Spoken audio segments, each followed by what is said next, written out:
I was in it. All praises, man, all praises, no doubt. All right, family, so let's get it. I pray everyone is well. Pray everyone had a beautiful pagan work week. Unfortunately, we still got to go out there and still survive. So it's what it is. All right, all right. So today, just gonna get into it a little bit, just from like a couple of questions and things of that nature I've been seeing as far as the Samaritans go, because we see it more so in a lot in the so-called New Testament with the mashayach, Yahushai. But we're going to go over to some clues to who the Samaritans are, and it just goes back to everything that we've been kind of chopping it up about the gathering of the tribes, right? The gathering of the tribes. We know we speak about it all the time. Matthew 15, 20. What was it? Matthew 15, I think it is.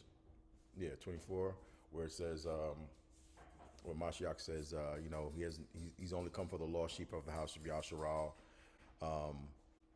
And again, like even his mission not only just to be that atoning lamb, but also again to gather the tribes, because I think it's in Acts, I believe, chapter 5. I want to say verses 30-31, where it speaks about repentance is for Yasharal and forgiveness of sins. And of course, there's a reason why the Most High has the tribes coming together, because just like we were talking about weeks prior,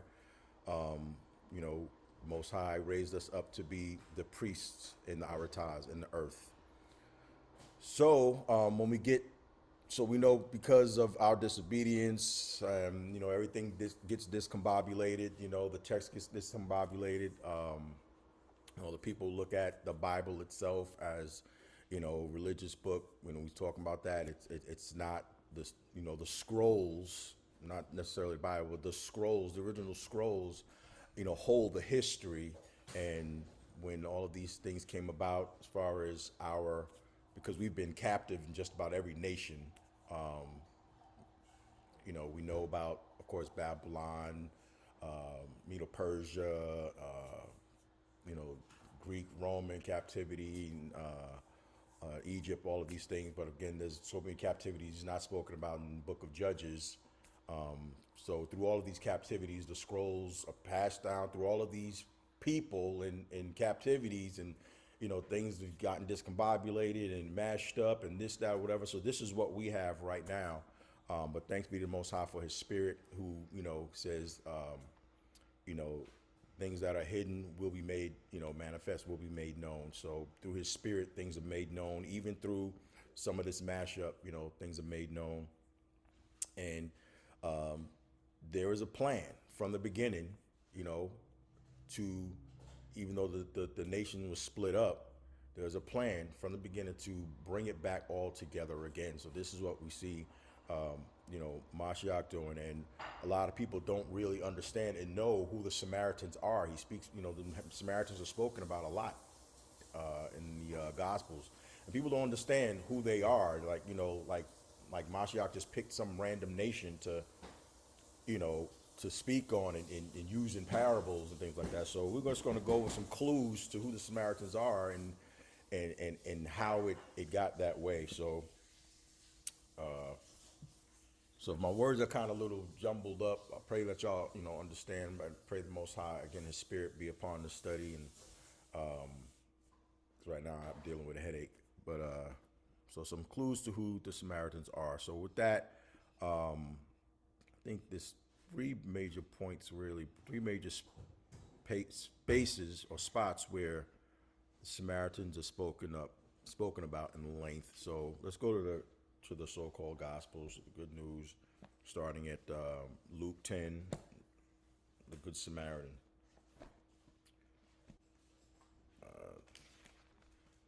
And again, if anybody has anything, you know how we do, family, just chime in and iron sharpens iron. Let's edify one another. So Luke 10, I believe it's what, verse 25. Yeah, starting at verse 25. Is it? Am I tripping? Yeah. I'm bugging. I'm in the wrong spot. See, like I said, my head hurts.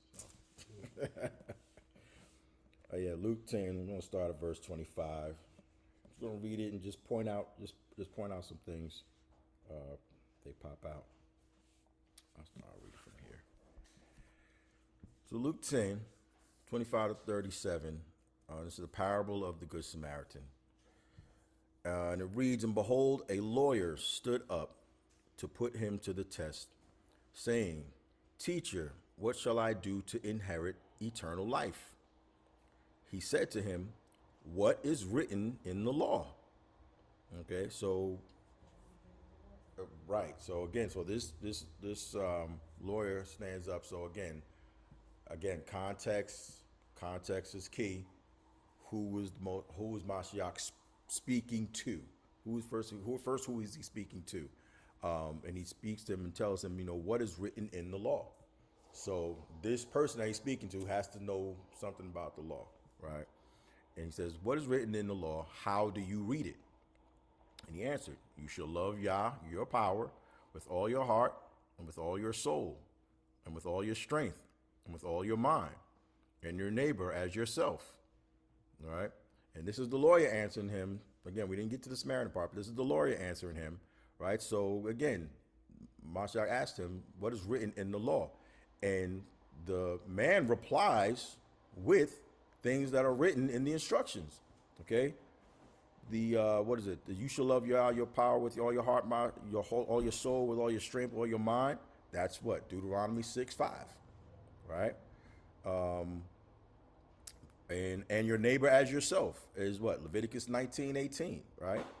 "And your hand shall not avenge you. You shall not be angry with the children of your people, and you shall love your neighbor as yourself. I am Yah." That's Leviticus 19:18. So again, who is Mashiach talking to? All right, when he's speaking these things.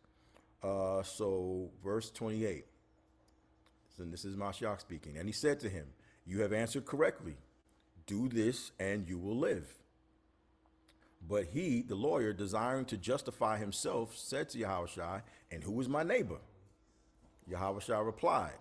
Okay, so again, who is the neighbor that's being referred to when Mashiach is speaking about loving your neighbor? And who is the neighbor, right? That's what he's basically saying. Who is your neighbor?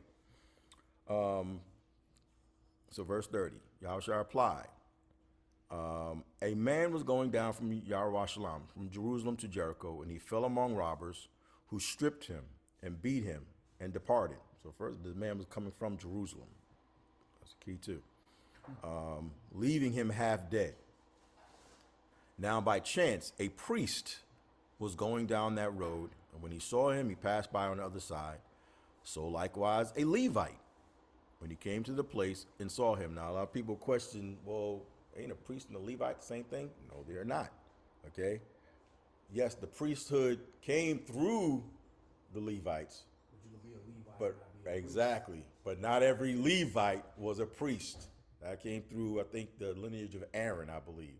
So not every Levite is a priest. You know what I mean? Some of them gather wood. Right, exactly. So one of them got killed for they're gathering wood. Exactly right. So there you go. So priest, Levite is just showing you the place where these people are held. So a priest, of course, is held in high regard, and even the Levites were held in high regard because of what happened on the mountain after the golden calf, right? It was the Levites that stood and said, "We're going to be on the Most High side," and went and slew their brethren. And this is how the priesthood started, with the Levites. So verse 31, "Now by chance a priest was going down that road. When he saw him, he passed by on the other side. So likewise a Levite, when he came to the place and saw him, passed by on the other side. But a Samaritan, as he journeyed, came to where he was, and when he saw him, he had compassion. He went to him and bound up his wounds, pouring on oil and wine. Then he set him on his own animal and brought him to an inn and took care of him.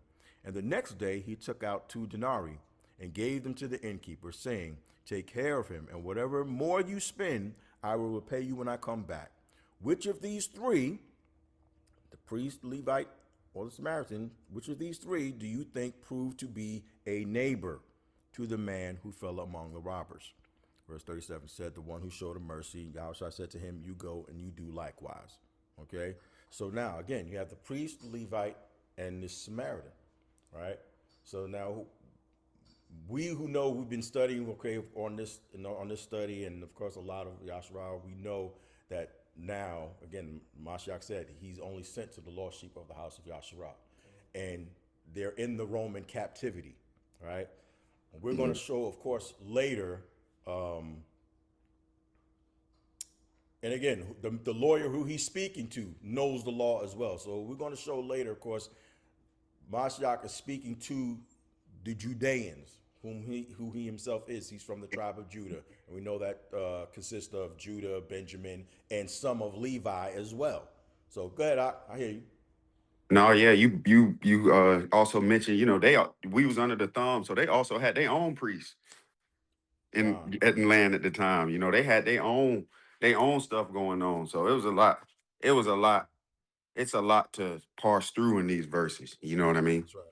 That's right. Exactly right.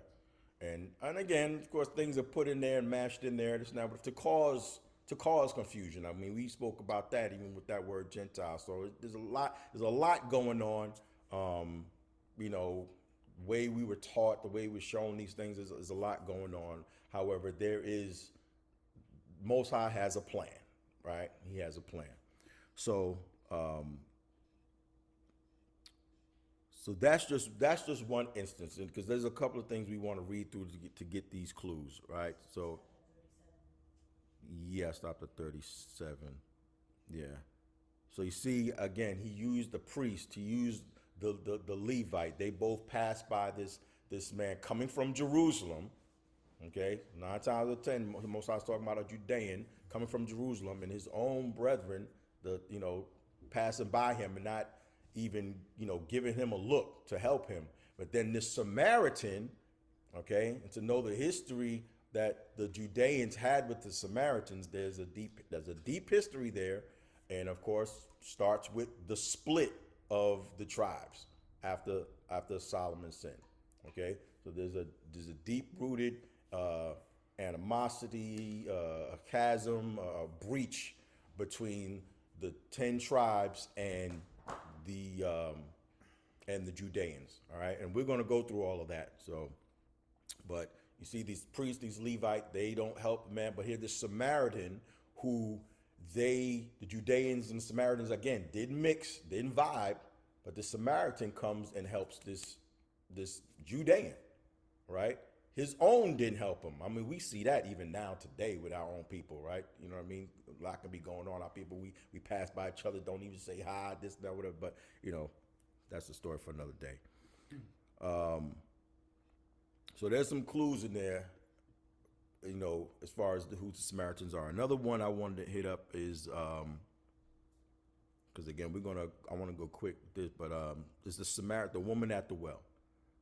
The clues of who the Samaritans are. The woman at the well, John 4.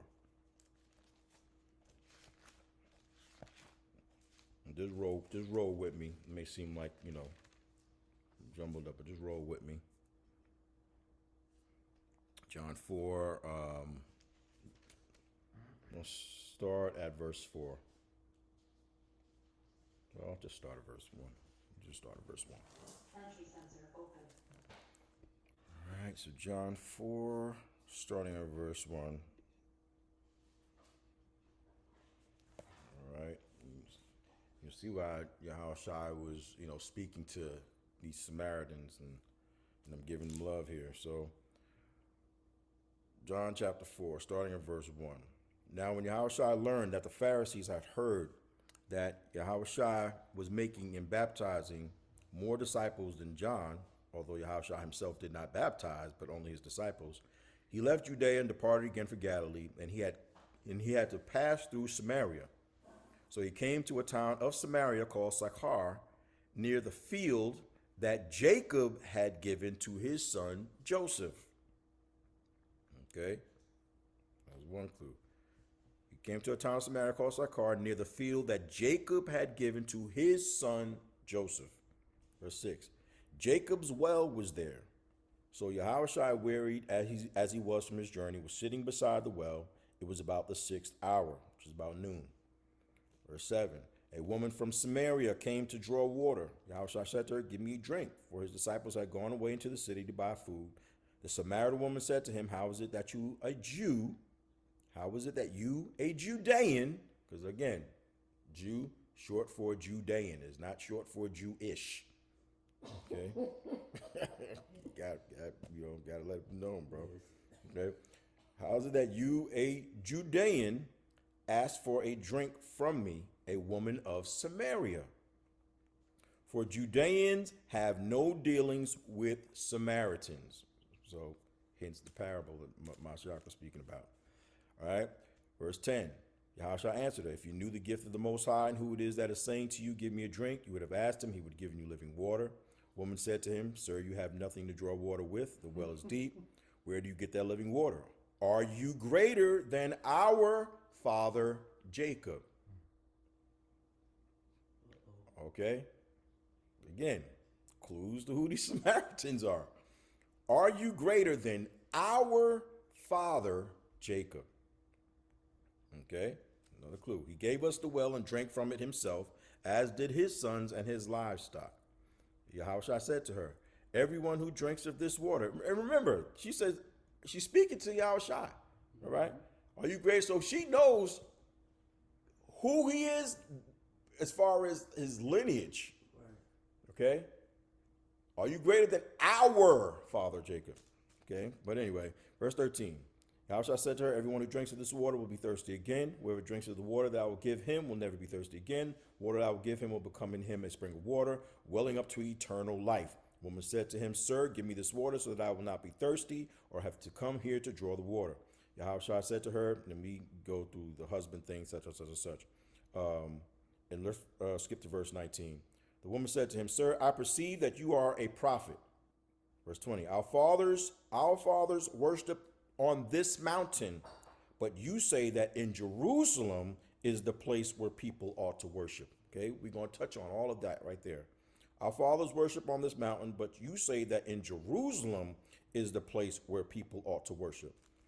Yahushua said to her, woman, believe me, the hour is coming when neither on this mountain nor in Jerusalem will you worship the Father. You worship what you do not know. We worship what we know, for salvation is from the Judeans. Okay, speaking of himself. Okay, because again, if you know the what was it? The prayer I believe is Zechariah prayed in Luke chapter 1.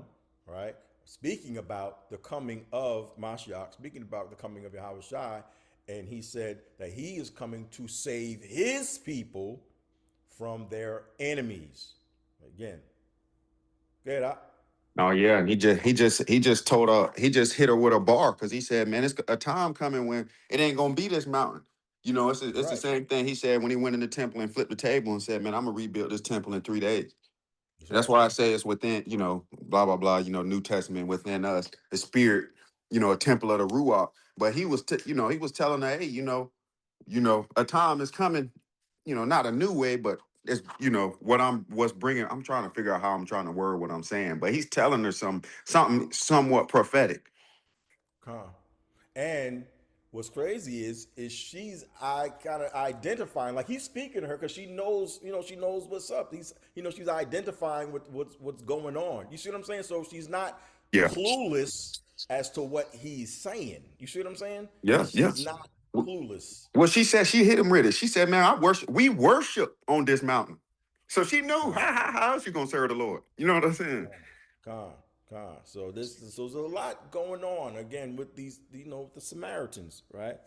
So again, salvation is from the Judeans because Mashayach is from the tribe of Judah, and he in the text tells you he came to save his people he's coming to save his people from their enemies. Verse 23, but the hour is coming and is now here when the true worshipers will worship the Father in spirit and truth.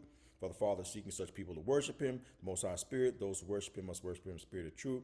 The woman said to him, I know that Mashiach is coming. I know that mashayach. How does she know that? I know that mashayach is coming. We're going to go over that. When he comes, he will tell us all things. Right? So I mean, there's plenty of things, but again, we're just going through the clues of who these Samaritans are. There's one more, because we're going to touch on everything that we just spoke about. Was it Luke 17? Luke 17, 11 through 19.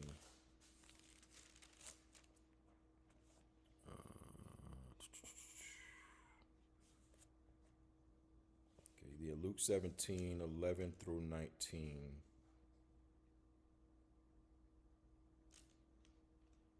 All right, and this is when Yahushua cleanses the 10 lepers, all right? So Luke 17, starting at verse 11, reads, On the way to Yerushalayim, he was passing along between Samaria and Galilee. And as he entered a village, he was met by 10 lepers who stood at a distance and lifted up their voices, saying, Yahushua, Adonai, Master, have mercy on us. When he saw them, listen to this, when he saw them, he said to them, Go and show yourselves to the priests. Okay? Now, and he knew who he was speaking to, right? And look at what it says. And as they went, they were cleansed. So they knew what he was saying as well. They knew exactly what he was saying, because what was Yahushua referencing? Leviticus, I believe. Leviticus chapter 14. Go to Leviticus 14 real quick. Leviticus 14. Let's skip around real quick. Leviticus 14, verses 1 to 3. Leviticus 14, 1 to 3 says, and the subheading reads, cleansing from skin disease. So we were talking about the 10 lepers, right? So he told them, they're coming to, please, Master, have mercy on us, dealing with this leprosy. And he says, go and show yourselves to the priest. So what was he referencing? And Yahweh spoke to Moses. This is Leviticus 14, starting in verse 1. And Yah spoke to Moses, saying, this is the law of the leper. In whatsoever day he shall have been cleansed, then shall he be brought to the priest. And the priest shall come forth out of the camp, and the priest shall look, and behold, the plague of the leprosy is removed from the leper, right? Skip down to verse 10. And then it's going to give you everything, it's supposed to do. On the 8th day, he shall take 2 lambs without a spot of year old, blah, blah, blah, blah, blah. Skip down to verse 21 and 22, same thing. So, Yahushua is telling them, go show yourself to the priest, because this was the instruction for being cleansed from leprosy. And they knew what he was talking about. These Samaritans, right? They knew what he was talking about. So verse 15 back at Luke 17, verse 14 actually. When he saw them, he said to them, go and show yourselves to the priest. And as they went, they were cleansed. Then one of them, when he saw that he was healed, turned back, praising the Most High with a loud voice. He fell on his face at Yahushua's feet, giving him thanks. Now he was a Samaritan.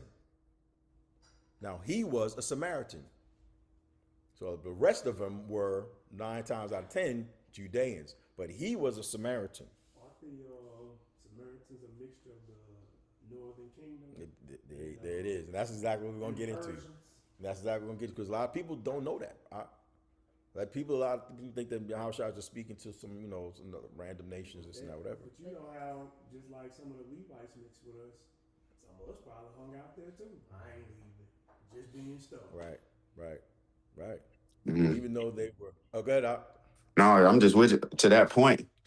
She said, I know the Messiah coming. Well, Messiah ain't coming, but for who he coming for? Right. Because again, they knew that, because Moses prophesied that. Lost sheep of the house of Asherah, right? So again, but Moses prophesied of Mashiach coming. In Deuteronomy, he prophesied. Okay, remember, all the tribes are together then. You see what I'm saying? All the tribes. So that's basically, you know, where we're going to go. But this one, this is the thing I wanted to get to as well. It's right here. Verse 17. Then Yahushua answered, were not 10 cleansed? Where are the 9? Verse 18. Was no one found to return and give praise to the Most High? Listen what he refers to my man as. Except this foreigner? Except this foreigner. Now, this is a conversation for another day, but mashayach referred to this, you know, he's a so-called, you know, I say so-called Israelite because I don't like to use that term. Yasharal, right, from the northern tribe. However, mashayach calls him a foreigner because at the time that's what they are. Because, you know, remember we read it a few times before in Hosea, how the Most High just put the 10 tribes away. He put them away, and to go through the whole spiel, I mean, we'll touch on it, but he threw them away. He wasn't dealing with them anymore. So because he had made that promise to David, he kept the 2 tribes to himself, right? And that's why you have mashayach dealing with just the Judeans, but they refer to the rest of the 10 tribes as foreigners. It's foreigners, and a lot of those 10 tribes became what we know as the Samaritans because of a certain situation, which we'll touch on in 2 Kings, I think it's 17 or whatever. But these are who the Samaritans are, and that's why you see references to them in the so-called good news. This is why you see references to them as far as the mashayach is concerned. And what he's basically saying is, you Judeans, y'all think y'all got it all together. But he also said, what's that scripture in John 10? Was it John 10? Yeah, he said in verse 16, I have other sheep that are not of this fold. And a lot of people read that when Yahushua says that in John 10:16, right?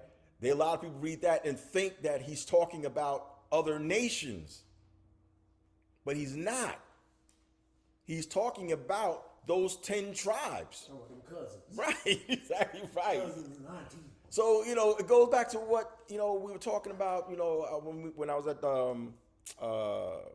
think it was at Danny's house at that time, speaking about, what's really going on, the nations and things like that are really at play and hold on. This thing is so in-house, it's not even funny. It's really all in-house. Again, what we read, it's a history book in the history of a people and their extended families, and that's basically what it is. He's not dealing with other nations. As far as other nations, we are supposed to be the priests to those nations, to show those nations how to live soberly and righteously, right? And they will look upon these things and want to magnify and exalt the Most High because of how righteous and how much light is on the nation. You see what I'm saying? That's what the thing is really about. But the whole coming together, this whole thing, this thing is really in-house, and this is what the Most High was using mashayach to do, to bring it all back together. That's why you have the 2 sticks reference, and was that Ezekiel, I believe, was it, I can't remember, 36, 37, and then it's referenced again in in Acts chapter 11, the 2 sticks coming together. This is what's taking place. And the Samaritans, the reason why, and again, we're going to go through it, the reason why he speaks on the Samaritans, doing their part, and the Judeans kind of, tripping out and, not doing their part, because again, Judeans starting to get haughty, the promise of David, we're still here, mashayach is in the midst of us, starting to get haughty. Y'all ain't got it tight. I have sheep that are not of this fold that are going to receive me, right, and receive these things that haven't been around. They haven't been around, so I'm gonna stop talking. Man, to this day they say, man, good Samaritan. And how can you be good without the law? That's it. And again, see, a lot, and some people think that the Samaritans weren't still practicing, but they were. Yeah, that's why she said, "I worship. We worship on this mountain. They're exactly We right. worship on this mountain. Y'all worship Yep. over there, but we still worshiping." Right. She said, Now I because will. the Messiah said the promise was that I know you're gonna go over it, but the promise is that they're gonna be brought back one day, and she was holding on Con, to that. con, con. We're gonna go over it, and not only with worship. Now the schism comes because of how their worship was implemented. Okay, so we're gonna go over that. So again, Mashayach says in John 10:16, I have other sheep that are not of this fold. Not talking, he said, and then he says, I must bring them also, and they will listen to my voice. And then he says, so there will be one flock, one shepherd. Okay, again, that coming together. I Jalen said, can you explain John 10:16? She said, I got a little lost there. Let's go there real quick, John. Yeah, that's the one I was just reading, right? Yeah. John 10. Let me start at where is it? Let me see where we are. Essentially, it's your parable of the prodigal son. That's big, yeah, exactly right. Danny, I mentioned that 3 times too. That's what it is. The whole coming together. That's literally the parable of the prodigal son. Okay, you have one son that stayed. You have the other son that went off and ventured out, this and that, whatever. Then came to himself and came back, and the father embraced him, and that one son that stayed was salty. Like, where you get these? Right. See what I'm saying? So it all comes together. Right. If you could also, when you finish reading it, read verse 19, just to know Jack, I was he just talking to the Judeans. That's why In 19 of John 10, right? yeah. Okay. So with the scripture I'm referencing, John 10, let's start at verse 14. This is all red letter. I am the good shepherd. I know my own, and my own know me. Just as the Father knows me, and I know the Father, and I lay down my life for the sheep. And I have other sheep that are not of this fold. So this fold meaning they're not of the tribe of Judah. Read verse 19. Right?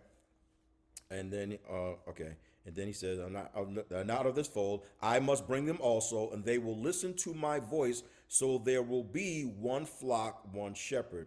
And then that's read 19. There was again a division among the Judeans because of these words. Okay? So because he said, I have sheep that are not of this fold, right? I must bring them also. They will listen to my voice. So there will be one flock and one shepherd. And the Judeans, they had a problem with it. You want to let these niggas come back home? Right. They had a problem with it. Because again, yeah, the Most High, he did away with the 10 tribes. So again, if you know how we pray, well, Abba, I want to love what you love and hate what you hate. Right. So if the Most High ain't dealing with them, then the Judeans ain't dealing with them either. They're like, nah, these people are tripping. And then to understand the history, well, we'll just read it instead of me talking about it. We'll read it. But to understand the history of how that, breach became to be so wide between the Judeans and the 10 tribes or the Samaritans, whatever the case may be, we're going to go into it. But this is what Mashayach is saying. I have other sheep that are not of this fold. They're not in the midst of us. They are not Judeans. Okay? He's basically in a roundabout way saying we're gathering these 10 tribes. We're gathering these 10 tribes. And if you remember in Matthew 10, when he sent out the disciples, right?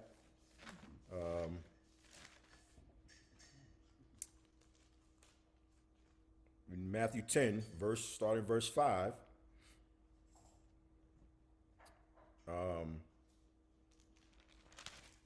Matthew 10, starting verse 5, says, These 12 Yahushua sent out, instructing them, go nowhere among the Gentiles or the nations. Okay? Go nowhere among the nations. First thing he says. And enter no town of the, he says, no, enter no town of the Samaritans, right? But go rather to the lost sheep of the house of Yashara'al. Now, again, we'll get into that, why he says don't go into the Samaritans, right? Because people say, well, then how can the Samaritans be Israel the whole 9 yards? But again, there's a whole lot that happened in between there. But he's telling you, I'm going to the lost sheep of the house of Israel. These are the other sheep that are not of this fold, right? Let's look at what you're saying. If they're lost, you're looking for something. Even if you don't know you're lost, if you can't see someone comes to find you, you're gonna need a light to see where to go. Right. So if they're not focused on the light, then the light has decided, I'm gonna send a lesser light, my son, to take care of this. Because y'all out here doing whatever y'all feel is necessary, whatever is good in your heart. Right. We about to rectify that. Right. Me chastising you wasn't enough. We gonna circle back, make sure you got it. That's it. So we gonna continue. So let's go back. Let's bring up some little bit of history. Go to 1 Kings. 1 Kings in the Masoretics. 3 Kings in the Septuagint. 1 Kings chapter 11. All right. 1 Kings chapter 11, 9 through 13. 1 Kings chapter 11, 9 through 13. And this is just quickly, just kind of just going back and understanding, this history and how 10 tribes, are how they became Samaritans. So 1 Kings chapter 11, 9 through 13. And it reads, and Yah was angry with Solomon, and this is, of course, after Solomon, married foreign wives and, did what he did in setting up the Asherah poles and all of that other nonsense. And Yah was angry with Solomon because he turned away his heart from Yah Elohim of Yasharal, who had appeared twice to him, and charged him concerning this matter, by no means to go after other gods, but to take heed to do what Yah Elohim commanded him. Neither was his heart perfect with Yah, according to the heart of David his father. And Yah said to Solomon, because it has been this with you, and you have not kept my commandments and my ordinance which I commanded you, I will surely rend, or I will surely tear the kingdom out of your hand, and give it to your servant Jeroboam. Okay? It doesn't say Jeroboam there, but that's who his servant was. And will give it to your servant. Okay? Verse 12. Only in your days I will not, just to let you know that it is Jeroboam. If you go into 1 Kings chapter 11, verse 26, it literally tells you that Jeroboam was servant of Solomon. Verse 12, only in your days I will not do it for David your father's sake, but I will take it out of the hand of your son. Okay, so Solomon's son. Verse 13, only I will not take away the whole kingdom.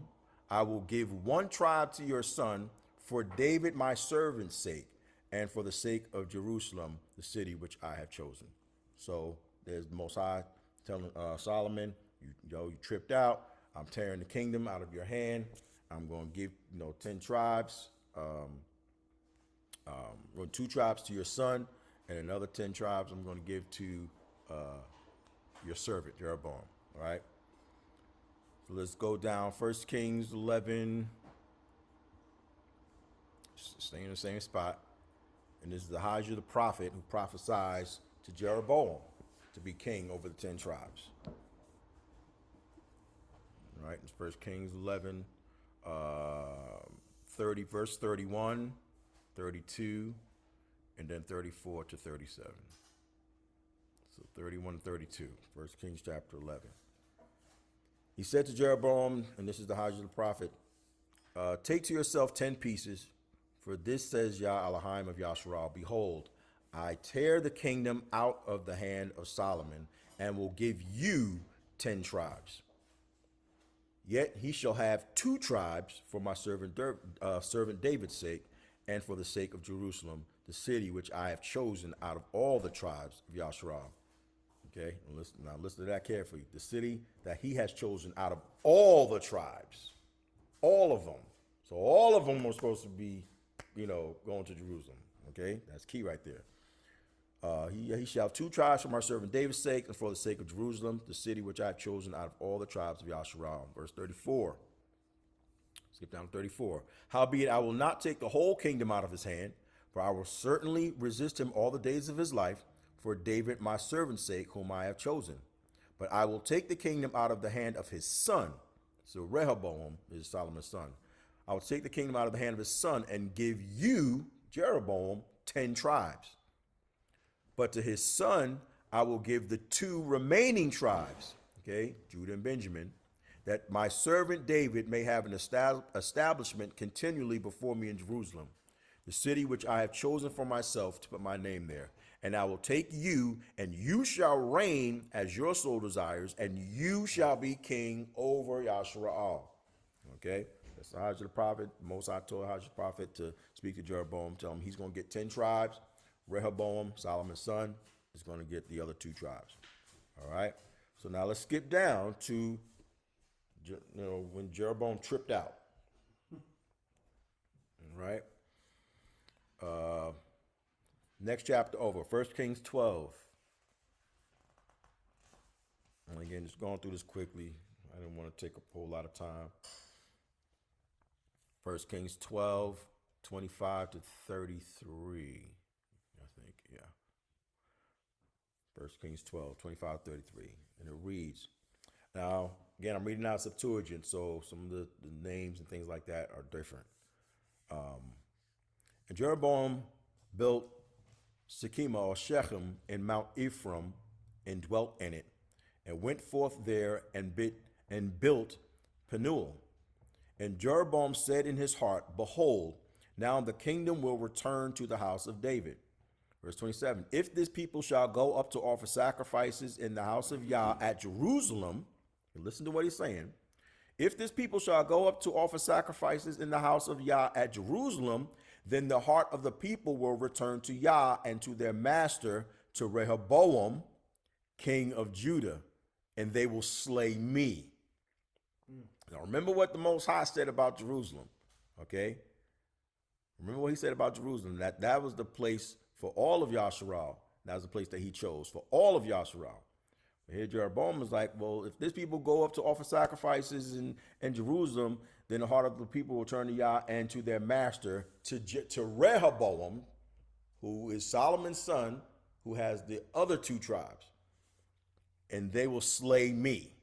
So he's like, they will return to Rehoboam, and then, and then I'm out of here. So.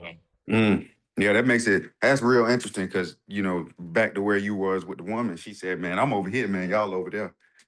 It seemed like it was a decree. I'm telling you, man, it's deep. It's deep. All right, it's deep. So he's looking out for numero uno. You know what I mean? Now I need people to follow me. I need the people to follow me. If they go back over there, then I'm as good as dead. That's his thinking. Remember, he has 10 tribes. Only 2 tribes are given to Rehoboam. Verse 28. And the king took counsel and went and made 2 golden heifers and said to the people, let it suffice you to have gone to Jerusalem. Behold your gods. Okay. O Yasharal, who brought you up out of the land of Egypt. So now he's just totally disregarding it. And to understand, if you read it early, I think it's in the same chapter, I can't remember, but the Most High was speaking to Jeroboam, right? I think he was speaking to Jeroboam, or I can't remember if he was speaking to Jeroboam or through the prophet, and basically telling Jeroboam, yo, if you honor me, if you observe and you are obedient to me, I will bless you. I will bless you with these 10 tribes. I will bless you. But nah, it wasn't enough. It wasn't enough. You remember y'all did the lesson on the name, On what's your name? the name of the Most High. He was saying it wasn't Yahweh Shai. Oh yeah, I believe that. Yeah. It said right there, "Oh Israel, who brought you up out of Egypt." I just caught that. Oh no, that's not. He's saying, "Oh Israel." He's speaking to Israel. Yeah. He's speaking to Israel. Yeah. So he says, "To behold your gods, O Israel." You know what I mean? That's what he's talking to. Yeah. Who brought you up out of the land of Egypt? So he made these two golden heifers, and then, you know what I mean, and tell them these are your gods that brought you up out of the land of Egypt. Verse 29. And he put one in Bethel, and he put the other in Dan. And these things became a sin. And the people went before one as far as Dan and left the house of Yah. Okay, so they stopped going to Jerusalem. And he made houses on the high places and made priests of any part of the people. Okay, he made houses on the high places and made priests of any part of the people who were not of the sons of Levi. Verse 32. And Jeroboam appointed a feast in the 8th month. Now listen, this man is tripping, okay? The man is tripping. He's gone off the deep end. And Jeroboam appointed a feast in the 8th month on the 15th day of the month. Because I'm sitting there, I was reading that, right? Because I didn't get to the end yet. So I was reading that. I'm sitting there like, wait a minute. I'm sitting there tripping, like, asking myself, is there a feast in the 8th month? I started bugging because I forgot to read the end, right? But anyway, he appointed a feast in the 8th month on the 15th day of the month, according to the feast in the land of Judah. Verse 33, and went up to the altar which he made in Bethel to sacrifice to the heifers which he made, and he placed in Bethel the priests of the high places which he had made, and he went up to the altar which he had made on the 15th day in the 8th month at the feast which he devised out of his own heart. And he made a feast to the children of Yasharal and went up to the altar to sacrifice. So he just basically just straight tripped out. Said, okay, I know what y'all told me, but you know what? We doing opposite of all of that. And remember, this is the king over those 10 tribes. Okay? So let's continue on of how the Most High gives up Yasharal because of his sin. Because he led the people away. He led the people away. All right, set up the two heifers and told them no, don't go back down to Jerusalem. Set up his own high places. All of these things. All right. So let's get it. First Kings. It sounds like a strange fire. Basically, that's basically what it is. You know what I mean? So First Kings, a couple of chapters over, chapter 14. And again, just going through it quickly. First Kings chapter 14, verses 15 and 16. And it's completely omitted in the Septuagint. So I'm reading out of ESV. Completely omitted. Yeah, exactly. Exactly. Okay. And if you really know about the word omit, it means to basically leave out. Okay, purposeful. Yeah. All right. First Kings 14, 15 and 16 says, Yah will strike Yasharal as a reed is shaken in the water, and root up Yasharal out of this good land that he gave to their fathers, and scatter them beyond the Euphrates, because they have made their Asherim, provoking Yah to anger. And he will give Yasharal up because of the sins of Jeroboam, which he sinned and made Yasharal to sin. All right. And a couple of other references you can go. I mean, there's a few, but 2 Chronicles 15 and 3, making references to those 10 tribes no longer with the Most High. 2 Chronicles 15 and 3 says, and Yasharal has been a long time without the true Elohim, without the true power, and without a priest to expound the truth, and without the law, and without the instruction, right? 2 Chronicles 25 and 7. 2 Chronicles 25 and 7. It says, and there came a man of the Most High to him, Amaziah, saying, O king, let not the host of Yasharal go with you, for Yah is not with Yasharal, even all the sons of Ephraim. So as many times as we've read through Hosea, no longer a people. They were no longer, those 10 tribes were no longer a people to the Most High. He was not checking for them at all. At all. And that's why mashayach, when we were reading through the 10 lepers, that's why he called the man a foreigner. He knew he was, part of the nation, but at that point called him a foreigner because they were so far removed from the Most High. Right? And then let's go further, and we can see some civil wars between the tribes. A civil war between the tribes. Now, I don't have to read all through all that. It's a lot because it's basically a whole chapter.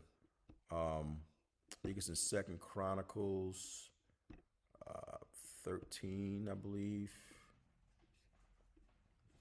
I think they want to touch on something, I think. 2 Chronicles 13.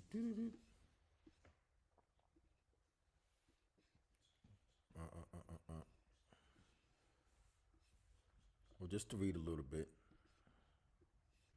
Not too much. So the civil war between the tribes. 2 Chronicles 13, it's not much. I just started the first verse. And again, reading from Septuagint, reads a little bit different. It says, as in the 18th year of the reign of Jeroboam, Abiah, who's Abiah? What does it say in the Masoretic? Anybody got the Masoretic?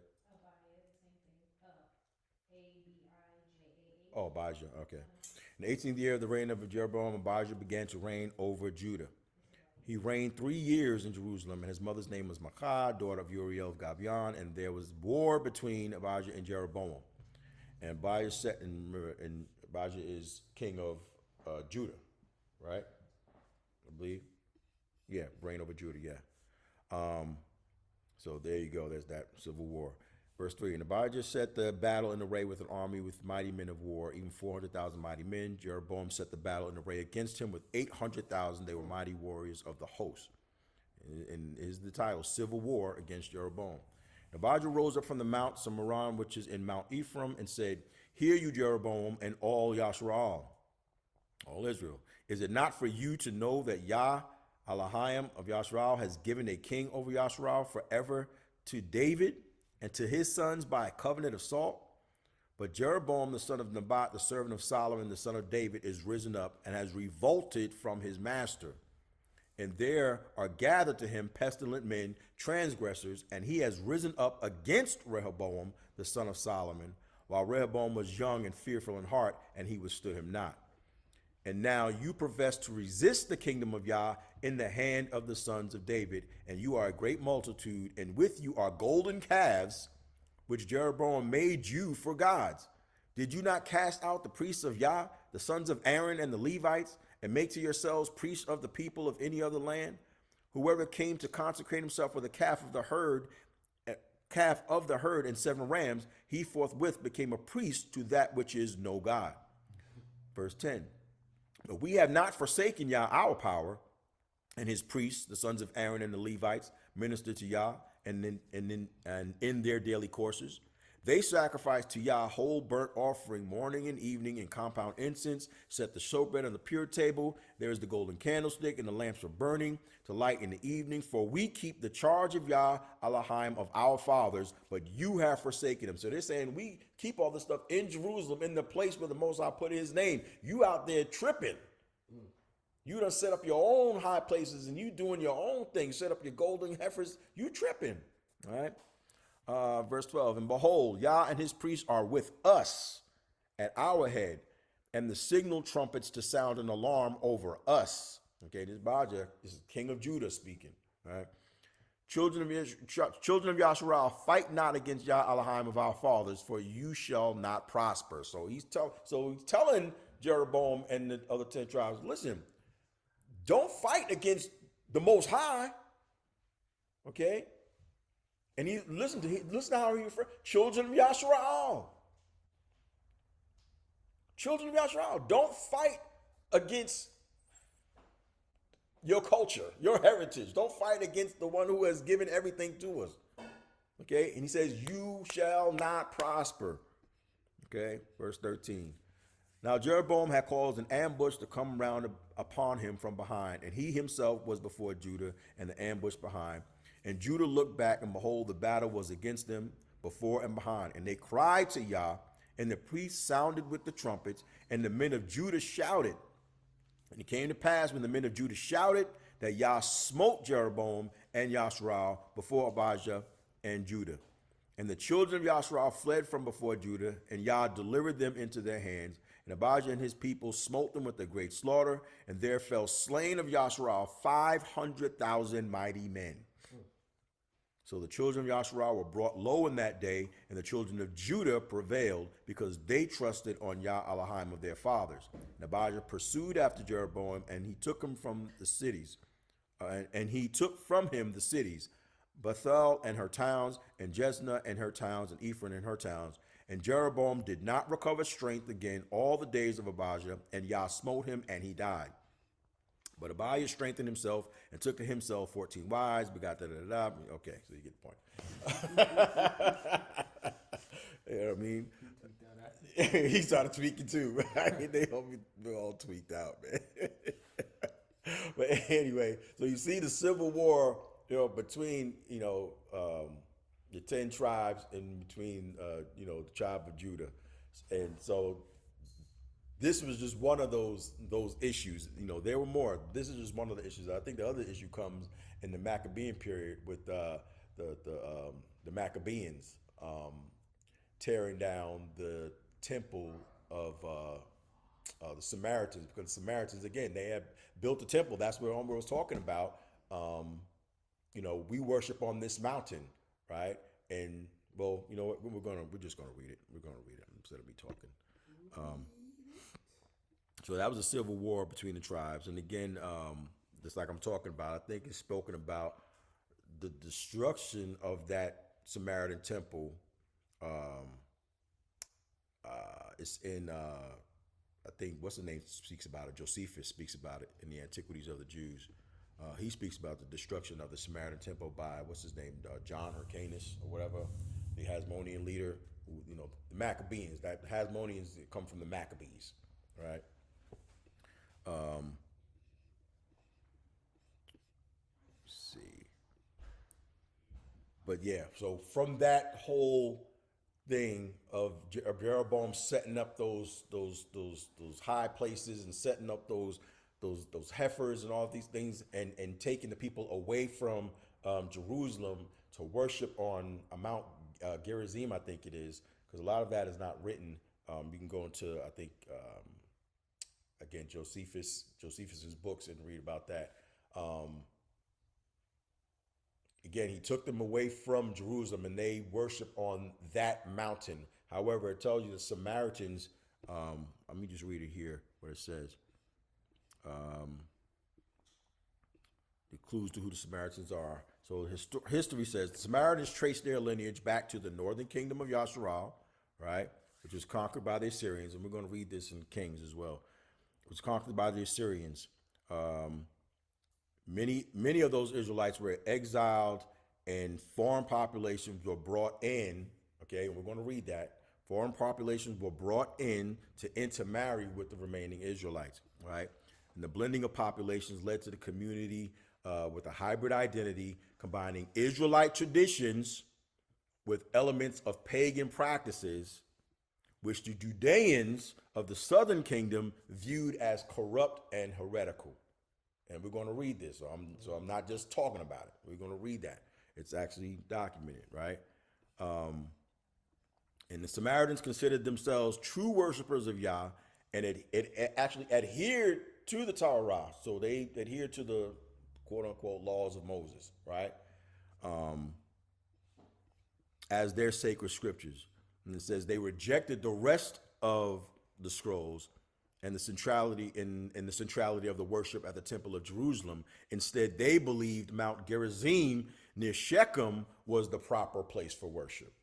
Okay, and that's what you see my man Abijah coming in like, yo, Your place of worship ain't it. We supposed to be at Jerusalem. The Most High gave us Jerusalem to worship. Y'all took this place and made that y'all place of worship. Your priests are not even, correct. You just taking anybody to priest over the people. Like, what are y'all doing? So this whole thing is what caused this whole rift between the Judeans. I mean, of course, the Most High had already threw 10 tribes away, but it became even more apparent with them worshiping and not coming back to Jerusalem. And then I think when John Hyrcanus destroyed their temple, it was even more of a rift. Okay, so let's go ahead and read that 1 second. 2 Kings 17. 2 Kings 17.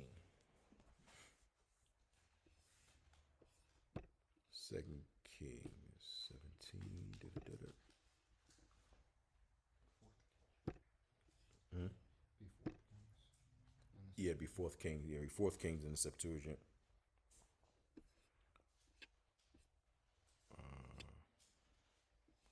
So let's see how this gets set up and how these people are identified as Samaritans. And then I think I'll yield after that. 2 Kings 17. All right. So 2 Kings 17, I'm just going to start the first verse.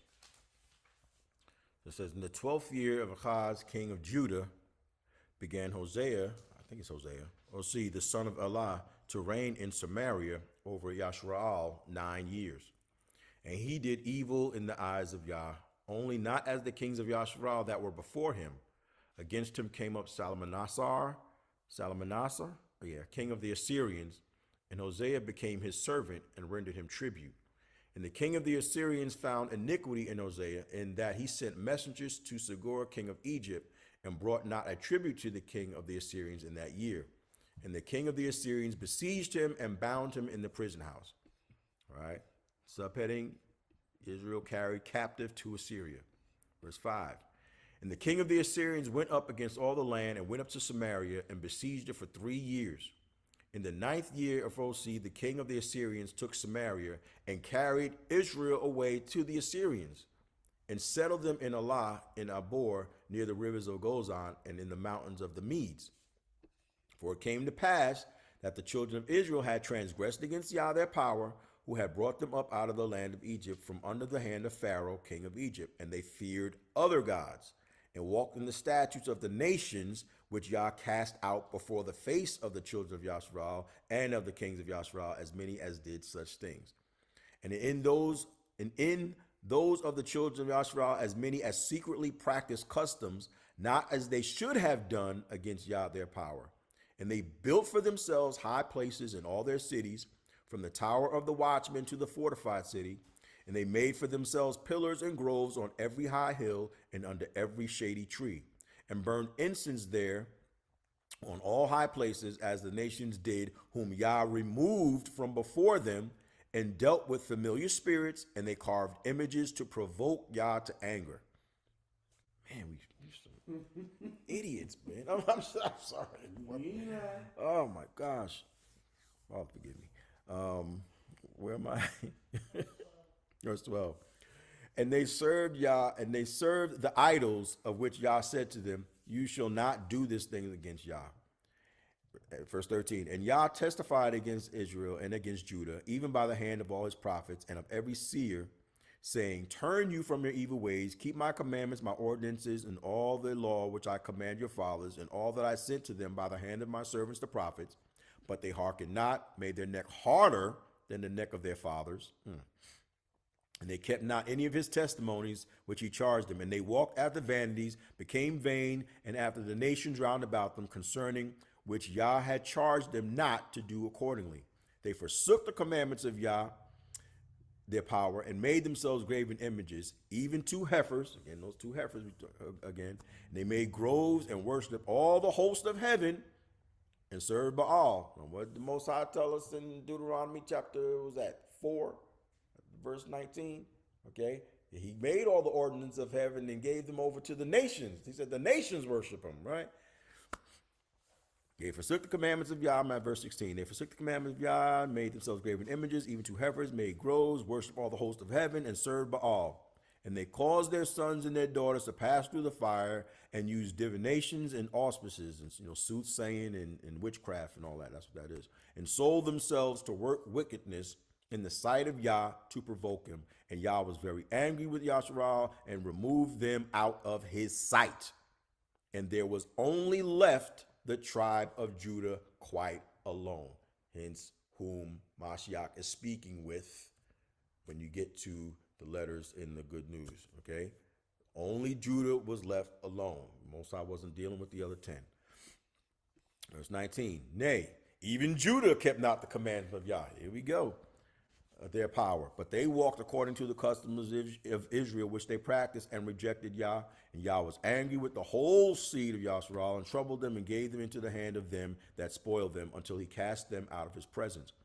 For as much as Israel revolted from the house of David, and they made Jeroboam the son of Nebat king, and Jeroboam drew off Israel from following Yah, and led them to sin, a great sin.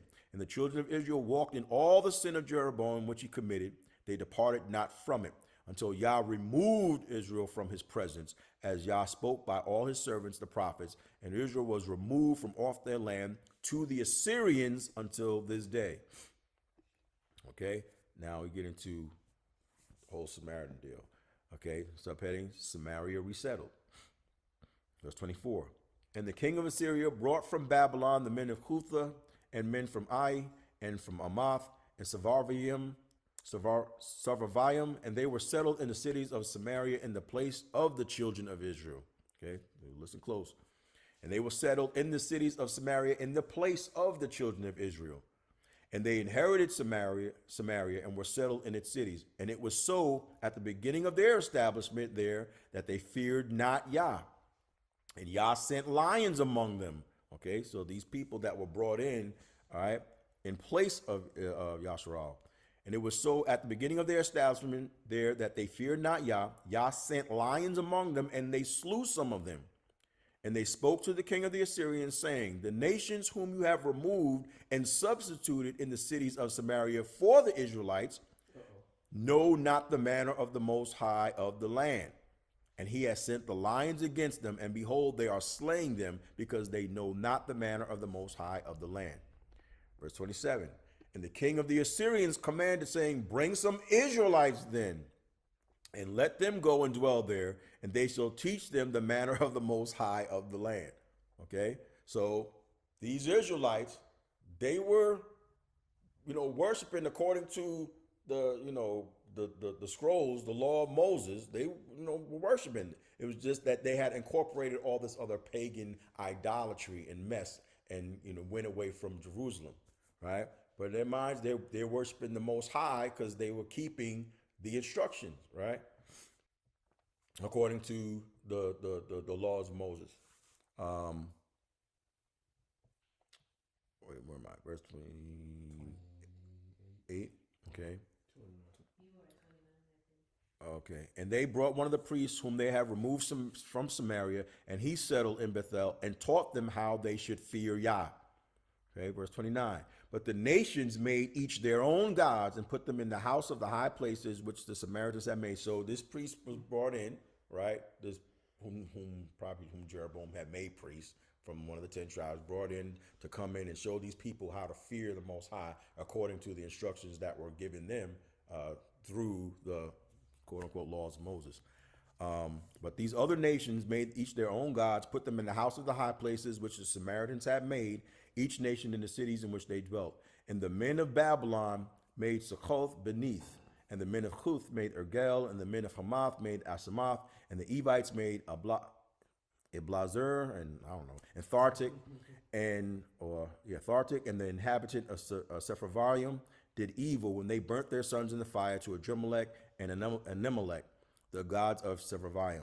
And they feared Yah, yet they established their abominations in the houses of the high places which they made in Samaria, each nation in the city in which they dwelt. And they feared Yah, and they made for themselves priests of the high places, and sacrificed for themselves in the house of the high places. And they feared Yah, and served their gods. That's what's crazy to me. You keep seeing that. They feared Yah, but they feared Yah and served their gods according to the manner of the nations where their lords or masters brought them. Verse 34. Until this day, they did according to their manner. They fear Yah and they do according to their customs. It sounds like Christianity, don't it? Yeah. Right, exactly right. They do according to their customs and according to their manner and according to the law, the instructions, and according to the commandment which Yah commanded the sons of Jacob, whose name he made Yasharal. And Yah made a covenant with them and charged them, saying, you shall not fear other gods, neither shall you worship them, nor serve them, nor sacrifice to them, but only to Yah, who brought you up out of the land of Egypt with great strength and with a high arm. Him shall you fear, him shall you worship, to him shall you sacrifice. You shall observe continually the ordinances and the judgments and the law and the commandments which he wrote for you to do, and you shall not fear other gods. Neither shall you forget the covenant which he made with you, and you shall not fear other gods, but you shall fear Yah your power. He shall deliver you from all your enemies. Neither shall you comply with their practice which they follow. So these nations feared Yah and served their graven images, yea, their sons and their sons' sons do until this day, even as their fathers did. So we see how the prophet was brought in from Bethel to teach these people how to fear Yah, by keeping, the instructions, given to our people, on that mount, what we see in Deuteronomy, all of that from Genesis basically to Deuteronomy, right? However, these nations are still brought in, and a lot of pagan practices are still taking place. So this was that breach. We ain't supposed to be congregating. This is right. This is that breach that was between the 10 tribes and the Judeans. Judeans like, look, man, we're supposed to be serving the Most High here in Jerusalem, blah, blah, blah, keeping these laws, statutes, commandments. There's not supposed to be any pagan practices going on. Y'all say you're serving and keeping the instructions, but you got all these pagan practices taking place. You got these two heifers. You got your own high places. You done brought in these, made anybody a priest. But the Samaritans, in their mind, they believe they're serving the Most High. Okay, they believe they're serving the Most High. So herein lies that breach, right there. But they were brought into this place of Samaria where they dwelt and have dwelt. And this is why you have mashayach speaking or making reference so many times to the Samaritans, because these Samaritans are what we know as Israelites. I got a precept. I don't know if y'all hit it because I came in late. Okay, Doc. I got two actually. This Deuteronomy 12. I'm gonna start at verse 29. We didn't hit Tell what? No, we didn't hit that. Go ahead, Deuteronomy 12, verse 29. This kind of goes along with what you're saying. When the Most High, your power, cuts off before you the nations whom you go in to dispossess, and you dispossess them and dwell in their land, take care that you be not ensnared to follow them after they have been destroyed before you, and that you do not inquire about their powers, saying, how do these nations serve their gods? That I also may do the same. You shall not worship the Most High your power in that way. For every abominable thing that the Most High hates, they have done before their powers. For they have burned their sons and their daughters in the fire of their gods. So it goes on to the Most High set a standard for us to how to worship, how to give oblations, how to give obedience to him. But so if we're following the customs of the other nations, serving the Most High, like these other nations serve their powers, we fall into idolatry. We're already off track. You know what I'm saying? The Most High desire pure worship in spirit and in truth. That's based on the standard of how he desired to be loved. You know what I'm saying? And the next precept I have. Again. And the next precept I have is Jeremiah 16, starting at verse 19. Oh, There you go. oh yeah, Oslaki. Yeah. Hold on, Marshall. Got to write it down, brother. Hold on. Josh got no cheese. He got it. Go ahead. All right, this is Jeremiah 16, start verse 19. Oh yeah, my strength and my stronghold, my refuge in the day of trouble. To you shall the nations come from the ends of the earth and say, our fathers have inherited lies, have inherited nothing but lies, worthless things in which there is no profit. Can a man make for himself gods? Such are not gods. Therefore, behold, I will make them known this once. I will make them know my power and my might, and they shall know that my name is Yah. Con, con, con. Mm. So those with those um, again, Israelites in Samaria, again, they say they're worshiping the Most High. However, you brought in all these other practices that have nothing to do with Him. So again, that there is that breach um, with the Judeans, with the two tribes versus the 10. Um, but thanks be to the Most High again for you know having His plan from the beginning, right? To Actually speaking that thing because he won't go back on his word. Con. He's not going back. His word is not going to return void. And this is what we have in the gospel. Because again, just like this is we can say what I think it was who was it that, I think it was Peter that was speaking about Paul's writings, right? Saying how they're hard to comprehend, they're hard to understand, and people twist them to their own destruction. We can say the same about just the whole reading of the so-called New Testament and the Gospels. I mean, again, he wasn't speaking to everyone. He's speaking to the house of Yahshua, trying to bring it together because, just as Danny alluded to a couple of weeks ago, we have the nation in and of itself has a great calling. And we call the nation of Yahshua, however, when each of the tribes is considered a nation as well. Okay? Each of the tribes is considered a nation. So that's why I said when he spoke about the whole foreigner thing, and I said, you know what? That's something we kind of revisit because who are all of these texts, and even when it comes to foreigners and nations, and who are these who is being referred to here? Okay, he's trying to bring the house together. He's trying to bring the whole house together. He's not speaking to random people. He's not speaking to random nations because, again, he was never dealing with random people. He was never dealing with random nations. From the beginning of the scripture, you can see that the Most High had set people apart from what did Dan say? Nations among a nation. Khan. That's exactly it. It's a nation. It's nations among nations. A nation, right? Each tribe is a nation. But again, from the very beginning, you can talk about people think, and this is, I know, maybe deep for some people, but again, Adam and Hawa, life, Eve, they're not, they were not the only ones. Okay, they were the only ones set apart from the Most High, and then from their lineage, from I think from was it Seth, you can read the genealogies. A lot of people pass through the genealogies and all, but no, but those genealogies mean something. It's showing you something. It's showing you a direction. It's showing you where. It's showing you a people or a direction where the Most High was going. Right, a people that He had already set apart from the beginning.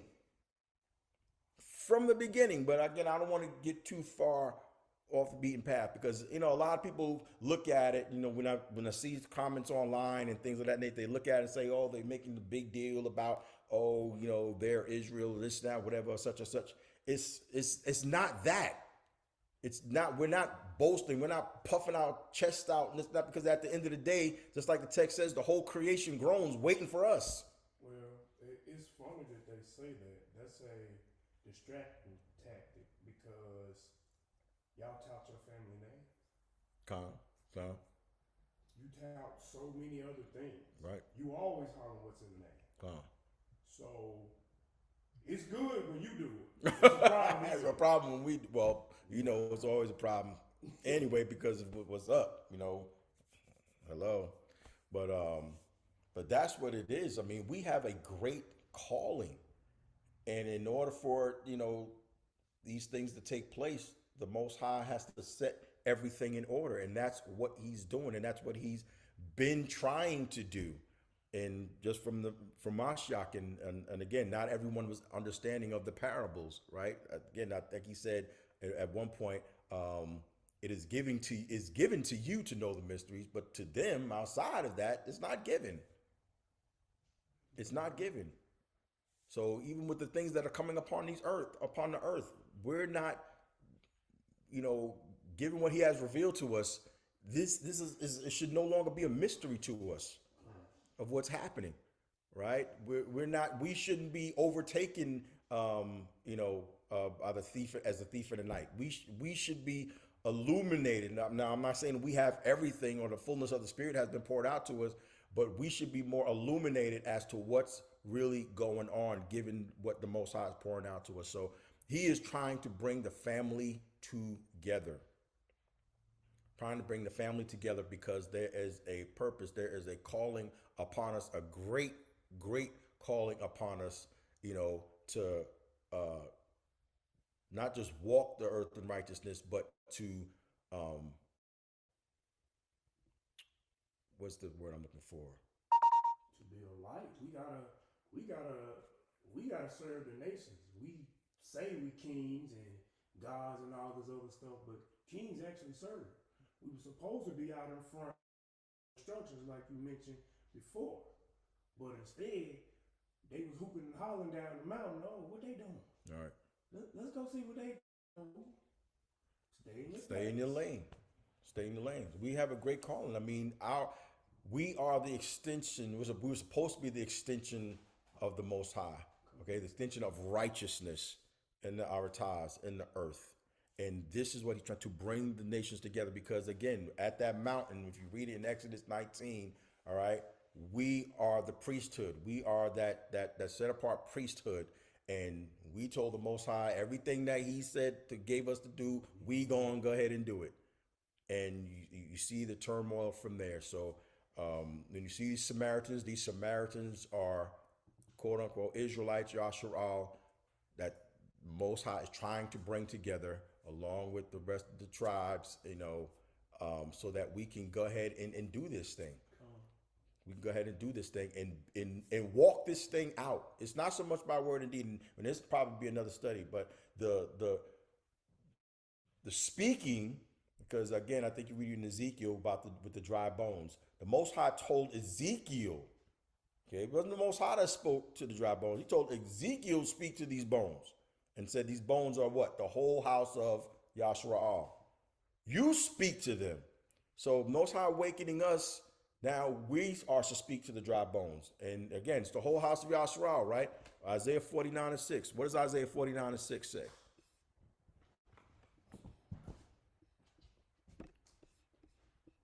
Isaiah 49:6. What does that say?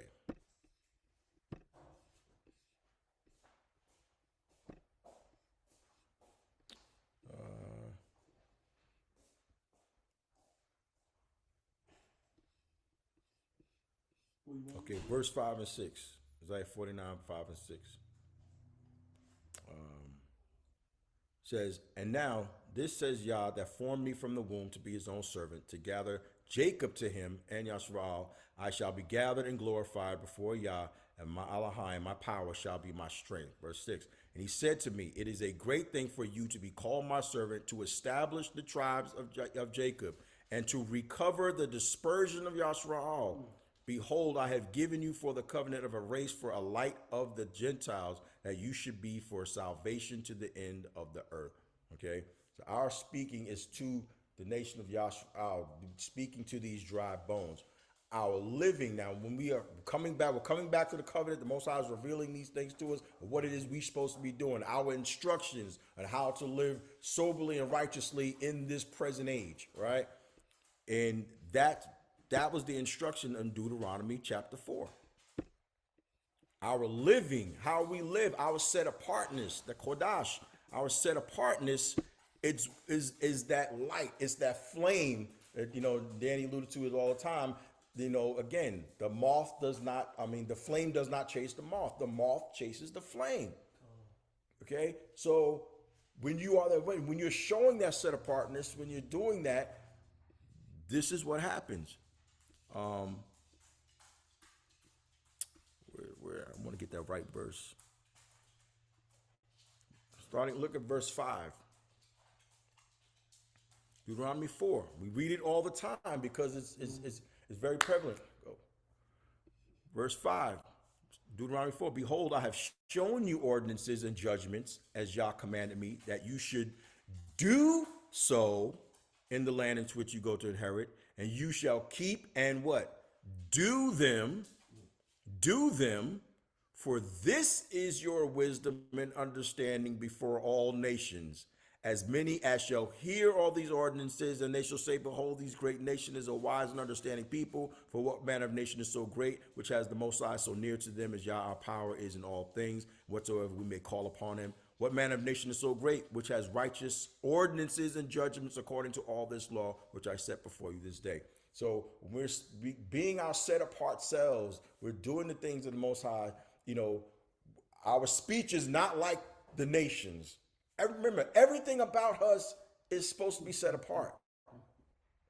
Every single thing about us is supposed to be set apart. Our doing, our words, and our deeds. Because what's the point in living and sounding like the rest of the world? Where's the distinction in that? Where's the distinction in that? If I'm talking just like the cats out on the street, or talking like anybody else, or if I'm, speak or doing the very same things, or what's the point? Where's the distinction? Where's the light? Okay, so these are the things that the nations will see and want to reverence the Most High themselves. Because I'm like, oh my gosh, this nation right here, look at what they're doing. Look how they sound. Look how they act. Look how they, everything about them. Yeah, Doc, I see you. No, and what's critical is that he said this wisdom will be, meaning not our wisdom. It's the wisdom of the Most High Yah when we're following, and everything that we do is supposed to point back to him. Exactly. To be drawn to him. So it is the wisdom that he's talking about in there that we should be applying at all times, that distinguishes us, our set apartness, from the other nations. And then we teach them as they link with us. Exactly. Yeah, because where else was it coming from? It's not like I woke up one day and said, you know what? I'm going to start living the set apart life. You know what I mean? Again, secret things belong to the Most High, but those things are revealed belong to us. So the things that he unfolds and shows us, it's only coming from him. We're living righteous. We're an extension of his righteousness. And this is the whole thing about the families coming together. I was just going to reference, it sounds like Solomon's wisdom prior to him falling. I was just getting ready to say that. Literally, I was just getting ready to talk about Solomon. And in his beginning, he applied the wisdom and gave Yah the credit. And as his life went on, it started to be about him. That's exactly right. And to the point of, this is why the nations came to see him. Yep. You see what I'm saying? Yep.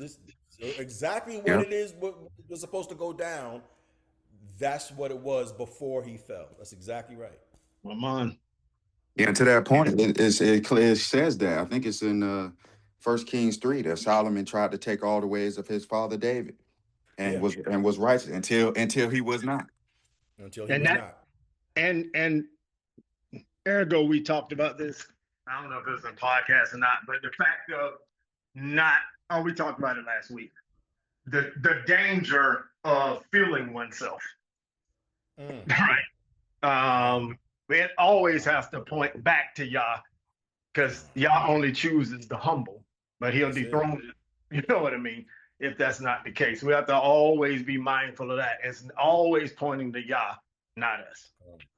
Con, all praises for that. All praise. That's real Yeah. right there. Because again, you start thinking that you acquired all this wisdom, this now whatever, then therein lies it's already starting the problem. Man, didn't Yeshua say the greatest among you will be a servant? Be a servant. That's right. To Greatest be a among you. servant of one of my own.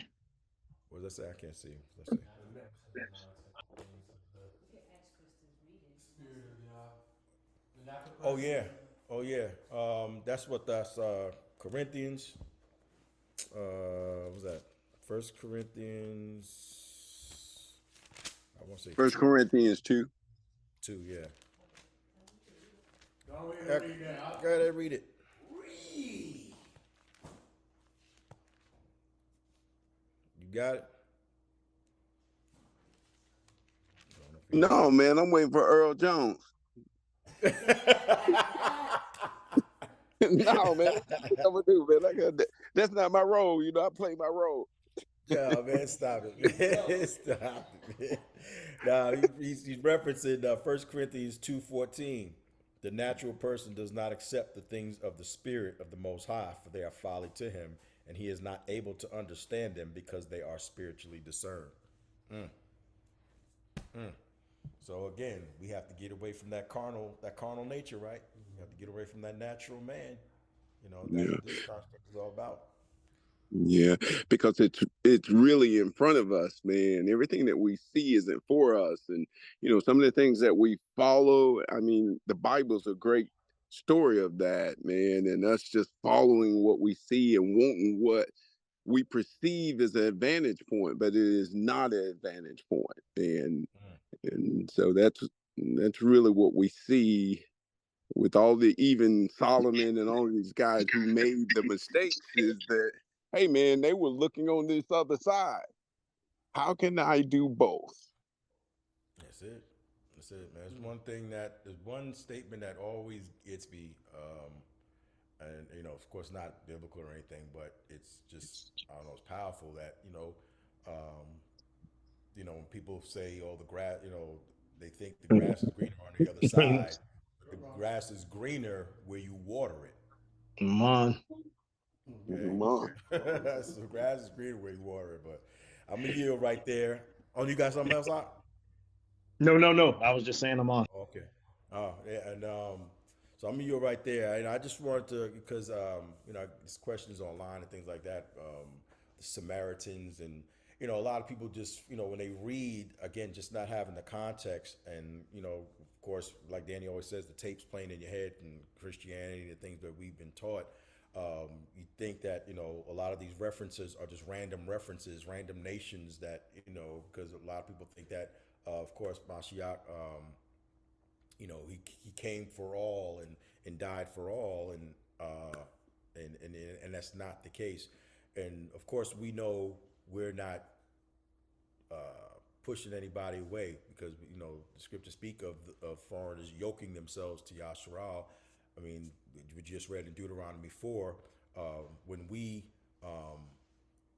live out the righteousness of the Most High that's been given to us, they will see this is our wisdom, and that becomes that banner that the other nations are drawn to, and they, like the Mashiach said, if he lifted up, he will draw men to him. So no man can come to Mashiach, no man can come to the Father unless the Father draws him. So again, how's that drawing being done? By the righteousness that we read about, the righteousness that's been given to us through the Ruach Kodash, through the Father. We live these things out. We speak these things out. They're drawn. Just as we just spoke about as far as Solomon goes, the wisdom that came from the Most High, he had, it drew the nations. So and it caused them to acknowledge the Most High. Look at the Queen of Sheba. Okay, look at the Queen of Sheba. And she saw how even just the arraignment and the wisdom and all of these things, and she was just like, wow, you know. So this is where we are, family. So I just wanted to show and show that again, these are not just random nations. Okay, just like mashayach said, he came for the lost sheep of the house of Yasharal. These are not random nations. These are Israelites coming together. This is Yasharal coming together. All the places where Paul and Peter and all these places went. When you read the book of Acts, and they were going to all the places in the diaspora, where all the places where Yasharal ended up. That's where they were going. That's why it says that every Shabbat he went into the assembly. It says synagogues, but again, synagogues just means congregation to assembly.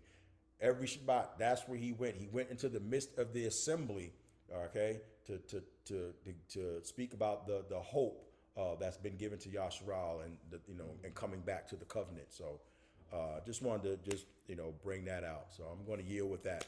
Anybody else got anything to add? Questions, comments, concerns? No, just Myron, that, to be honest with you, man, we got to get to that point that we don't really care what other people do on the other side. That we just start living our life as the Most High sort of dictated. It becomes a lifestyle for us. And I think people gravitate towards that light. You know what I mean? The biggest thing is, especially during this season, everybody's got their own vices and things that they want to do. I think the more we live this lifestyle, the more we speak it with confidence, the more we show that light of the Most High. That's really what it's all about. It's not us thinking it's a sacrifice not to do what they do. It's us just living our lifestyle the way he sort of wanted us to do it. And everything comes with that. That's it. And to your point, I mean, that's what it's always been. It's been our culture. It's been our heritage. I've heard many times growing up, oh, black people don't have a culture, this and that, whatever. Now here it is. It's been, again, those things that have been hidden have now been made known to us. He's making known to us that we've always had a culture. We've always had our heritage, and this is it. So in order for you to embrace it, you have to let go of that which you have been indoctrinated with. You have to let go of all of that, subdue your own understanding to embrace the culture that the Most High has given you.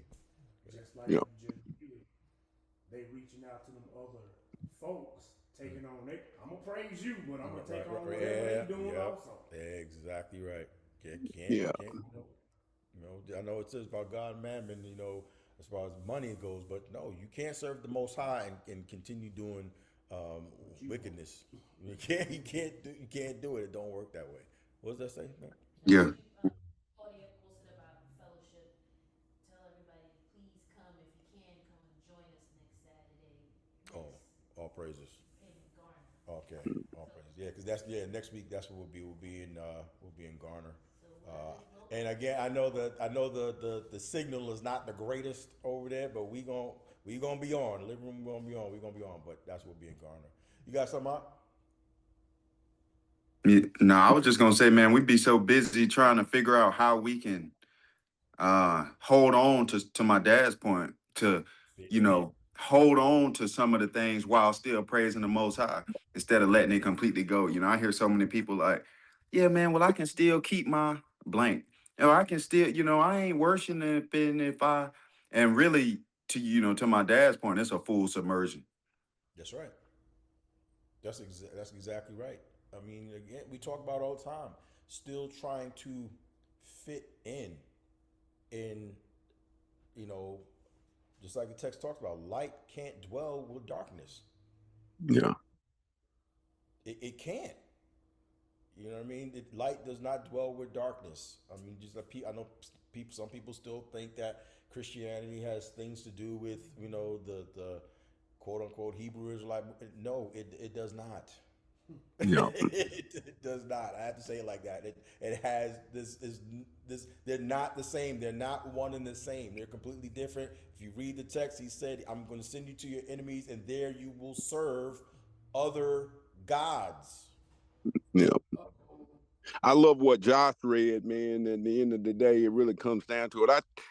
I pinpointed that one a long time ago, man. He said, man, don't even ask them about their gods. You know what I mean? And we're so subject to things, and everybody has those itchy ears, man. And hey, I don't really do this. Hey, I don't. But that's that part where I said, man, we just start living it. You know what I mean? And either you gravitate towards it or you don't. But that doesn't become hell and brimstone. That becomes a choice. You see what I'm saying? Because the glory would be that you were exposed to that life, but you chose not to. Hey, I mean, because the only thing that we're reading is Bible and verse. You see what I'm saying? So, not to go with Danny's approach sometimes, man. Sometimes it's like the hell with the other side. We really need to focus on what we're doing. Straight up. Oh, I'm sorry about that, Danny. I put words in your mouth, but that might not be yours. You good. Nah, you good. It's like I was talking to my coworker Linda, who's on right now. It just comes down to choice, man. It does.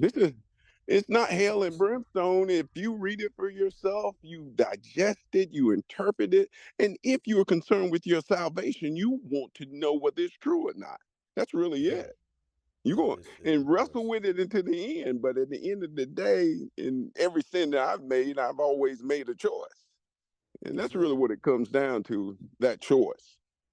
And I know that's a conservative crowd. That's it. That's it. Chapter and verse. You ain't got to take it from me. Chapter and verse. Read it. Verse with a humble heart and subduing your own understanding. Chapter and verse. That's it. Oh. That's it. All praises. All praises, family. Anyone else got anything?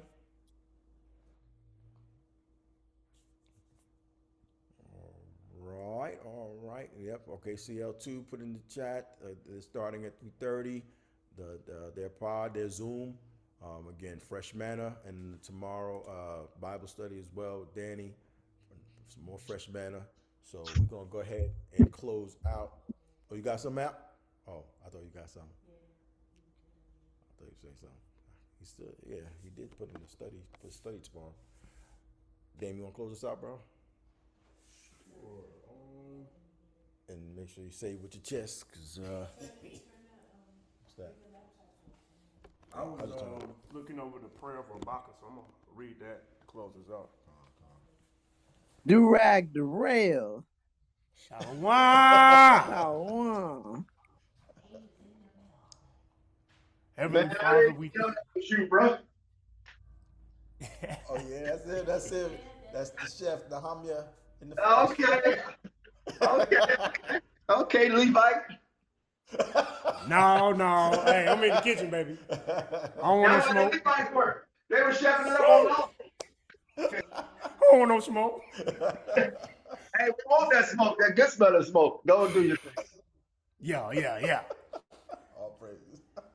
Heavenly Father, thank you for Habakkuk, who, despite the violence and destruction he had to go through, held fast to your precious promises and determined to praise your name, no matter what terrors, tribulation, or trials he had to face. Thank you for their prophetic writings, which help us to see the end from the beginning. And we praise you praise your name for the assurance that justice will one day be carried out. May I be equally determined to trust in your love and rest in the truth of your word. In the name of the Messiah, Yahweh, we pray. Hallelujah. Wa aman. All praises. All praises. Appreciate that. Yes, sir. Appreciate that. Most definitely. Family, love y'all. Continue to enjoy y'all day. If you can, again, jump on the Zoom, CL2 and Trav. Again, the Bible study with Danny tomorrow. Again, we always have fresh manna, family. We love y'all. Shalom, salute. Shabbat shalom. If possible, please join us next Saturday as we get together, if possible. Garner's right outside of Raleigh. Yeah, exactly. Y'all can always hit us up for directions. All praises. Love y'all, family. Shalom.